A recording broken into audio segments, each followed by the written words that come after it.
हमारे देश में ना बहुत से धार्मिक स्थान हैं और हर धार्मिक स्थान की जो पौराणिक कथाएं हैं ना वो बहुत ही रोचक हैं, एकदम से मंत्र मुक्त कर देने वाले। तो मेरी भी मुलाकात एक ऐसे ही शख्स से केदारनाथ धाम में हुई जिन्होंने केदारनाथ धाम की आध्यात्मिक शक्ति का अनुभव किया है। वहाँ के लोकल पंडित पंकज शुक्ला जी जिन्होंने इस वीडियो के माध्यम से केदारनाथ बाबा की पूरी स्टोरी शुरू से लेके अंत तक शेयर की है। आई होप आप सब भी इस वीडियो को पूरा ध्यान से देखोगे और वीडियो अच्छी लगे तो लाइक जरूर करना और make sure hit the subscribe button और एक जरूरी काम कमेंट सेक्शन में हर हर महादेव जरूर लिख देना।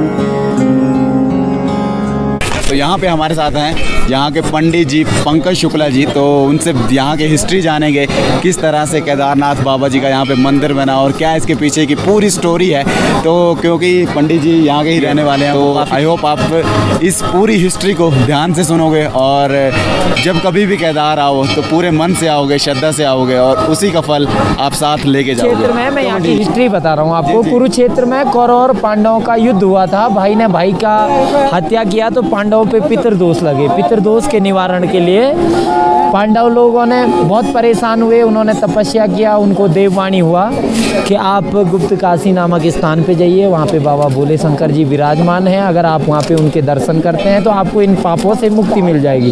तो पांडव लोग जैसे ही गुप्त काशी नामक स्थान पे जाते हैं, बाबा उनको पांडवों को अर्धनारेश्वर के रूप में दर्शन देते हैं। आधा भाग पार्वती, आधा शिव और शक्ति के रूप में दर्शन देते हैं। हाँ, और पांडव कहते हैं कि बाबा हमको पूर्ण रूप में दर्शन दीजिए, तभी जा करके हमको इन सारे पापों से मुक्ति मिलेगी। तो बाबा क्या करते हैं, गुप्त काशी में गुप्त रूप धारण करते हैं और पहुंच जाते हैं त्रिजुगी नारायण, अंतर्ध्यान हो जाते हैं। त्रिजुगी नारायण पहुंचते हैं तो पांडव लोग कहते हैं बाबा तो अभी यहाँ पे थे, अभी कहाँ चले गए एकदम से।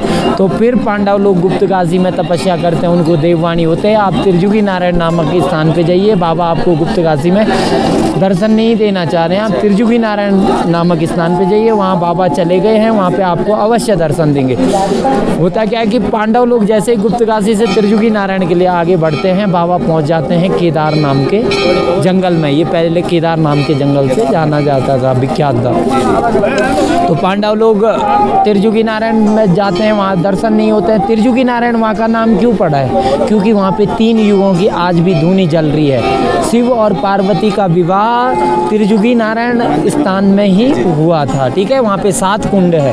कहा जाता है कि जो उन 7 कुंडों का जल अगर पीता है तो उनको कैंसर जैसी बीमारी भी ठीक हो जाती है। पर वो भक्ति होनी चाहिए, वो भाव होना चाहिए, तब जा करके उस फल की प्राप्ति होती है। ठीक है, तो पांडव लोग त्रिजुगी नारायण जाते हैं तो त्रिजुगी नारायण में भी दर्शन नहीं होते हैं क्योंकि बाबा तो केदार नाम के जंगल में आ जाते हैं। फिर पांडव लोग त्रिजुगी नारायण में भी तपस्या करते हैं, उनको देववाणी होती है आप केदार नाम के जंगल में जाइए, वहाँ पे बाबा आपको अवश्य दर्शन देंगे। तो पांडव लोग जैसे ही केदार नाम के जंगल में आगे बढ़ते हैं, बाबा अपना स्वयं का रूप माया रूपी बैल का रूप धारण कर देते हैं और अपने साथ में कई माया रूपी बैल प्रकट कर देते हैं जिससे कि पांडव लोग मुझे पहचान ना सकें। तो भीम जी आते हैं, देखते हैं इस वीराने जंगल में तो इतनी सारी माया रूपी भैंसें कैसे हो सकती हैं, यहाँ बर्फ़ ही बर्फ़ है, यहाँ ना पेड़ हैं ना पौधे हैं, पशु कैसे हो सकते हैं? हाँ, इतनी कैसे हो सकते हैं। तो फिर जा करके पांडवों में भीम जी मेरु और सुमेरु पर्वत पे पाँव फैलाते हैं और पांडवों से कहते हैं आप इन सारी माया रूपी भैंसों को मेरे पाँव के नीचे से आगे बढ़ाओ, इनमें से जो भी माया रूपी शिव शंकर भैंस होगी वो मेरे पाँव के नीचे से आगे नहीं बढ़ेगी। तो सारी माया रूपी भैंसें आगे बढ़ती गई, लास्ट में बची माया रूपी शिव शंकर भैंस। बाबा इस स्वयंभू ज्योतिर्लिंग में समाने लग गए। जैसे ही समाने लगे भीम जी अपनी गदा से इस स्थान को खोदने लगे कि बाबा अगर आप मुझे यहाँ पे दर्शन नहीं देते हैं तो मैं पृथ्वी के टुकड़े टुकड़े कर दूंगा। तो बाबा उनकी भक्ति को देखते हुए देववाणी के रूप में कहते हैं कि मैं इस स्वयंभू ज्योतिर्लिंग में विराजमान हूँ, आप इस स्वयंभू ज्योतिर्लिंग की पूजा अर्चना कीजिए, आपको सारे पापों से मुक्ति मिल जाएगी। तो फिर पांडव यहाँ पे घी मरने का विशेष मातम है। कहा गया है ओम पापो जो शिला है हाँ घी लगाया जाता है। क्यों लगाया जाता है? क्योंकि पांडवों ने जो भीम जी ने जो गदा से इस स्थान को खोदा था तो उन्होंने अपनी श्रद्धा को व्यक्त करने के लिए यहाँ पे घी मला था। कहा था ओम पापो हम पाप कर्माणाम पापात्मा पाप संभव त्राई माम पार्वती नाथ सर्व पापो सर्व कष्टो सर्व दुखो हरि।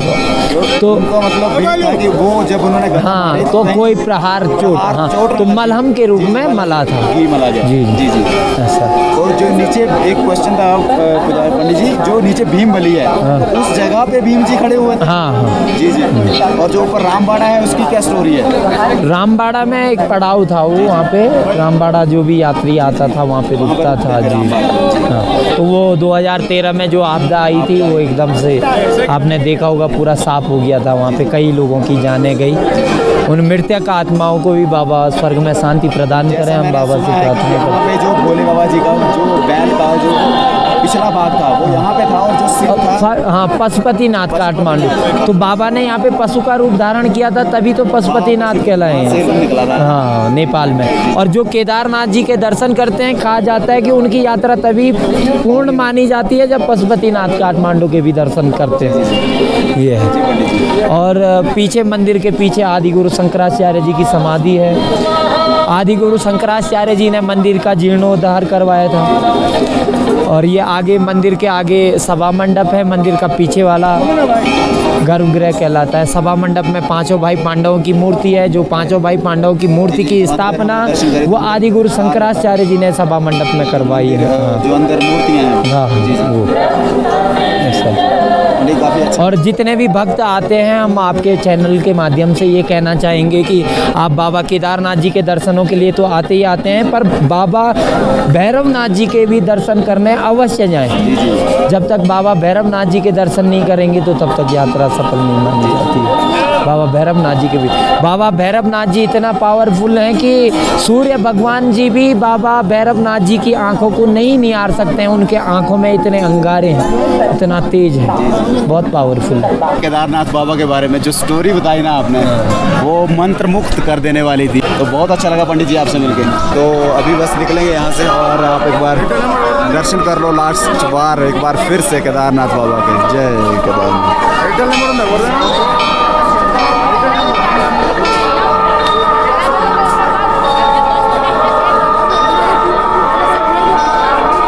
फाइनली अभी पूरा सामान वगैरह ना एकदम पैक कर, जो रख गए थे हम पैक करके, वो फिर से कैरी कर लिया है। और वेदर ना ख़राब हो गया फिर से, ये देखो आप,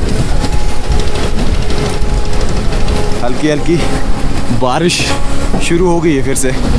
और मैं भी थोड़ी देर के बाद फुल कल की तरह आज भी स्नोफॉल शुरू हो जाए। तो अभी निकलेंगे नीचे की ओर, और पहले जो यहाँ पे भंडारा लग रखा है ना वो देखते हैं, खा लेते हैं पहले पेट पूजा करने के लिए, क्योंकि सुबह का कुछ भी नहीं खाया है। तो फिर मिलता हूँ आपसे थोड़ी देर के बाद। और रश तो आप देख ही रहे हैं, मौसम जैसा मर्जी हो रश नहीं कम होने वाला। यही भोले बाबा ने की माया है।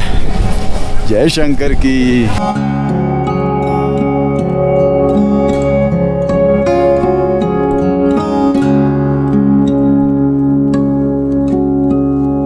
केदारनाथ यात्रा का एक बहुत ही इम्पोर्टेंट पहलू, हेली सर्विस, हेलीकॉप्टर।